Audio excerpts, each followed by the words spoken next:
The siren screamed through the quiet suburban street just after 2:17 a.m. Red and blue lights bounced off parked cars and darkened windows as Engine 14 skidded to a stop in front of a small, aging house. Flames licked out of the second-floor windows, thick black smoke rolling into the night sky. Neighbors stood barefoot on their lawns, some crying, some frozen in shock. It was the kind of call firefighters never get used to. Structure fire, possible occupants inside. Captain Jake Morrison jumped off the truck before it fully stopped.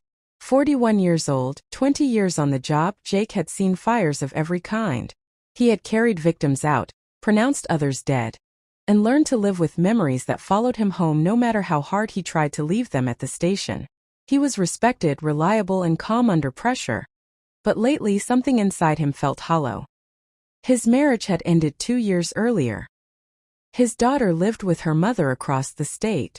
The job was the only thing that still made sense. 2-story residential, heavy fire on the upper floor, someone shouted.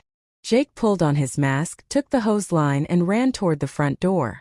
The heat was intense, the air already thick with smoke. As he crossed the threshold, the world narrowed to sound and instinct, the crackle of flames, the radio in his ear, his own breathing echoing inside his helmet. They moved fast, sweeping the first floor.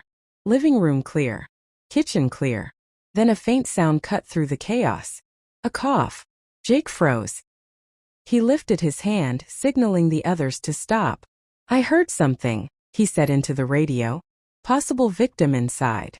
Command crackled back. "Proceed with caution." Jake followed the sound down a narrow hallway. The smoke grew thicker with every step, burning his eyes despite the mask.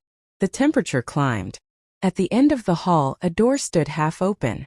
Flames crawled along the ceiling above it. He pushed the door open. Inside was a small bedroom, barely visible through the smoke. A bed against the wall. A dresser. Toys scattered across the floor. And in the far corner, curled up and coughing weakly, was a little boy. Jake's heart slammed against his ribs. He rushed forward, dropping to his knees, gently lifting the child into his arms. The boy couldn't have been more than 6 or 7 years old. His face was smudged with soot, his eyes wide with terror. "I've got you," Jake said. His voice steady despite the adrenaline surging through him. "You're okay. I've got you." As he turned to leave, the floor beneath him creaked loudly. A warning. Years of experience screamed at him to move now. He took 3 steps before the ceiling collapsed behind him, flames roaring as debris crashed to the ground. The exit they'd come through was blocked. Jake tightened his grip on the boy. "Mayday, mayday," he called into the